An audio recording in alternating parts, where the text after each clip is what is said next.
Bharatiya Janata party में मैं इसके प्रारंभिक दिनों से ही रहा। पार्टी के वरिष्ठतम नेता श्रीमान अटल बिहारी वाजपेयी, राजमाता जी सिंधिया, लाल कृष्ण जी आडवाणी, सुषमा स्वराज, सुंदर सिंह भंडारी जैसे बड़े नेताओं के साथ मैंने काम किया है। मैं अटल जी को फॉलो करता था। वो भारत माता को क्या रूप देते थे, कैसा उसका वर्णन करते थे। वो कहते थे कि भारत कोई जमीन का टुकड़ा नहीं है, ये जीता जागता राष्ट्र पुरुष है। इस देश के संबंध में वो वर्णन करते थे, कवि थे, कंकर कंकर शंकर है और बिंदु बिंदु गंगा जल है। अटल बिहारी वाजपेयी हमेशा मुझे आगे बढ़ाते थे और उनके स्पीच को मैं फॉलो करता था। यहाँ से आगे बढ़ते हुए हम बहुत सारी बातों को उनसे ग्रहण करके भारतीय जनता पार्टी में हम रहे। अटल जी जब प्रधानमंत्री थे तो उन्होंने पूरे देश में 3 बड़े जो राज्य थे उनको उन्होंने 2-2 भागों में बांटा। हमारा छत्तीसगढ़ पहले अविभाजित मध्य प्रदेश में था, उन्होंने उसको एक दूसरा राज्य बना करके छत्तीसगढ़ बनाया, बिहार को झारखंड बनाया और उत्तर प्रदेश को उत्तराखंड। और इस तरह से उन्होंने प्रगति और उसकी आगे बढ़ने की भावना को आगे बढ़ाया। मैं ऐसा मानता हूं कि जैसे ही छत्तीसगढ़ बना, भारतीय जनता पार्टी मेजॉरिटी में नहीं थी। हम लोग अलग आए 2000 में और कांग्रेस मेजॉरिटी में थी, इसलिए अजीत जोगी कांग्रेस पार्टी के नेता बने, वो मुख्यमंत्री बनाए गए। मुझे माननीय अभी के प्रधानमंत्री जी ने यहाँ आकर के नेता प्रतिपक्ष बनाया और हम लोग सब काम में लग गए। परिणाम ये हुआ कि अजीत जोगी से पूरी लड़ाई शुरू हो गई और सरकार बनाने के लिए मैंने सड़क पर लगातार संघर्ष किया, हाथ पांव तुड़वाए। छत्तीसगढ़ जब बना तो हम पूरी ताकत में लग गए कि यहाँ भारतीय जनता पार्टी की सरकार कैसे बनाई जाए। अजीत जोगी के साथ लड़ाई हुआ। मुझे टिकट मरवाही में दे दिया गया। मैंने कहा कि मरवाही से मैं चुनाव नहीं जीतूंगा, लेकिन प्रदेश को जिता दूंगा, पार्टी को जिता दूंगा और मैं तपकरा से खुद जीत के आऊँगा, यहाँ नहीं जीत सकता। लेकिन यहाँ भी षड्यंत्र पूर्वक मुझे मरवाही में तो लड़ाया गया, लेकिन तपकरा की टिकट काट दी गई। अजीत जोगी के साथ जब मेरा संघर्ष शुरू हुआ, मैं उसके विरुद्ध आंदोलन नगर घड़ी चौक में प्रारंभ किया था। बहुत सारे लोग थे और वहाँ पर बेरहमी से लाठीचार्ज हुआ, मेरे पर भी और सब पर।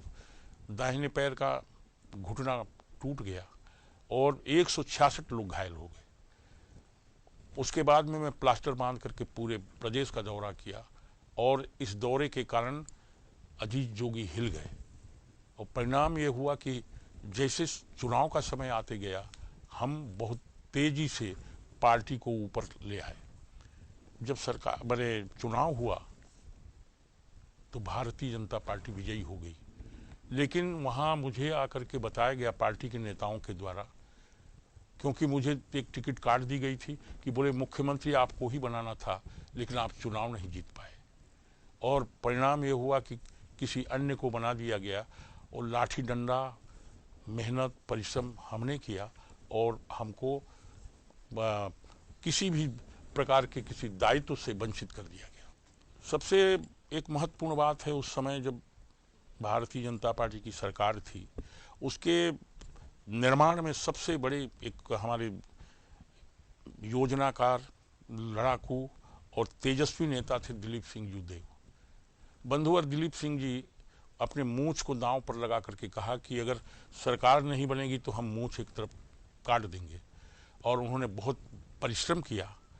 लेकिन सबसे दुर्भाग्यपूर्ण बात ये थी कि दिलीप सिंह जी को नीचा दिखाने के लिए अपने ही गवर्नमेंट में तरह तरह के षड्यंत्र हुए। जसपुर में 5, 7, 10 लाल बत्ती मार दिया गया। जब वो एक कार्यक्रम में थे और खुड़िया दीवान उनके साथ में बैठे हुए थे, उनको पुलिस ने जबरदस्ती घसीट करके ला करके वो अपने गाड़ी में डाल दिया। कोई कार्रवाई नहीं हुई उस समय, और केवल ये काम दिलीप सिंह जी को नीचा दिखाने की दृष्टि से किया गया। दिलीप सिंह जी चाहते थे कि वहाँ प्रगति भी हो, विकास भी हो, लेकिन वहाँ पर उनको कैसे किनारे किया जाए, केवल ये कार्यक्रम हुए, प्रगति बिल्कुल रोक दिया गया। बाद में उनकी जब प्रतिमा वहाँ लगाने का बात आया, उसके लिए भी कितना संघर्ष करना पड़ा ये सभी लोग जानते हैं। वो सरकार ऐसा चल रही थी कि भाई कोई कार्यकर्ता की जरूरत नहीं है, ब्यूरोक्रेट सब काम कर लेंगे। ये उस समय का बात था। दिलीप सिंह जी हमारे प्रिय भाई इस बात का विरोध करते थे कि ठीक है, कार्यकर्ता भी काम करेंगे, ब्यूरोक्रेट्स तो करेगा ही, लेकिन उनकी इस बातों को सुना नहीं जाता था और हमेशा किसी न किसी रूप में उनको कैसे नीचा दिखाया जाए ये कोशिश होती रही। दिलीप सिंह जी ने कहा कि ये तो प्रशासनिक आतंकवाद जसपुर में फैला हुआ है, इससे कैसे कार्यकर्ताओं को बचाया जाएगा, यहाँ काम कैसे होगा। लेकिन इस विषय पर कोई चर्चा नहीं, कोई बातचीत नहीं हुई, किसी प्रकार का इस पर संज्ञान नहीं लिया गया।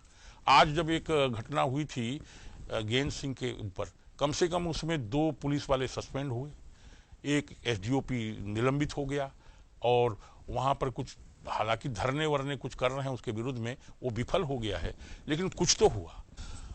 आने वाले समय में जब चुनाव हुआ तो दिलीप सिंह जी को नीचा दिखाने की दृष्टि से पोस्टर बैनर से उनका फोटो नाम सब गायब कर दिया गया। कार्यकर्ताओं ने जब विरोध किया कि ऐसे कैसे हो सकता है कि जसपुर में इतना बड़ा चुनाव हो रहा है और माननीय दिलीप सिंह जी का फोटो नाम कुछ भी नहीं है, तब दूसरा मैंने पोस्टर और बैनर बनवाया गया। ब्यूरोक्रेट्स जिस तरह से हावी हो रहा था, कार्यकर्ता किनारे हो गए थे, इसका विरोध करता था कि भाई यहाँ पर कार्यकर्ताओं की भी सुनी जानी चाहिए, उनके हिसाब से भी काम होना चाहिए, ब्यूरोक्रेट्स तो करें ही।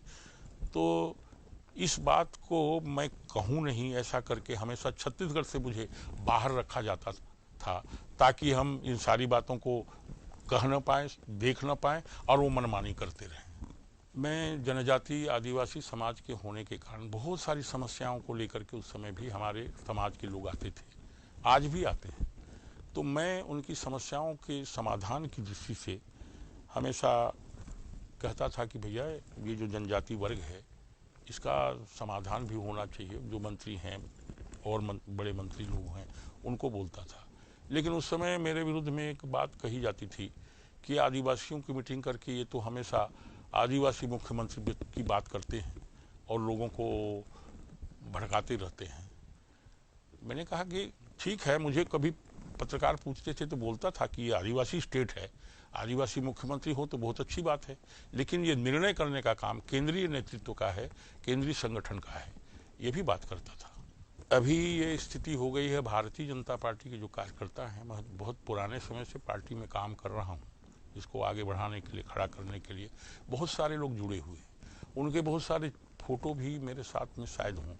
मुझे जानकारी मिली है कि वो लोग अब उनको ऐसा भयाक्रांत कर दिया गया है, वो भयभीत हो गए हैं कि कोई फोटो वोटो है तो उसको भाई कोई मैंने किसी ऑनलाइन या किसी उसमें डालना नहीं है जिससे कोई देख सके। भयभीत हो गए हैं और उनको ऐसा भयभीत कर दिया गया है कि अगर डॉक्टर नंद कुमार साय के साथ जिसका फोटो होगा वो पार्टी से शायद बाहर भी हो सकता है।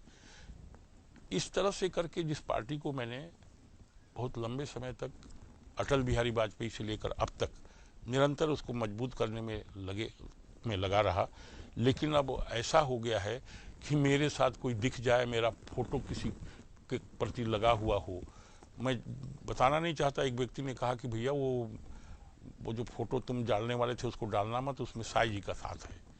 ऐसे हमारे कार्यकर्ता भयभीत हो गए हैं। ये अत्यंत दुर्भाग्यपूर्ण बात है। इसीलिए मुझे लगता है कि ऐसी स्थिति अगर बनी हुई है तो इस पार्टी से अब हट जाना ही सबसे बेहतर होगा और मैंने सोचा है कि इस पार्टी से अब मैं इस्तीफा देता हूँ। मैं बहुत भयभीत, भयाक्रांत और एक तरह से व्यथित हूँ। जिस पार्टी को मैंने अटल जी से लेकर के अभी तक लगातार मजबूत करने की कोशिश की, वो उनके कार्यकर्ता भी दुखी कर दिए गए हैं कि मेरे फोटो के साथ वो कहीं दिख न जाए, मेरे साथ नहीं दिख जाए। इसीलिए मैंने निर्णय किया है कि अब भारतीय जनता पार्टी के प्राथमिक सदस्यता और सारे पदों से जिसमें भी मुझे रखा गया है उससे मैं इस्तीफा देता हूं। और इतने दिनों तक मैं रहा, जो संगठन में लोग हैं उनको कहता हूं कि आप पार्टी को ठीक से चलाइए। मैं इसकी प्राथमिक और सभी पदों से आज इस्तीफा दे रहा हूं।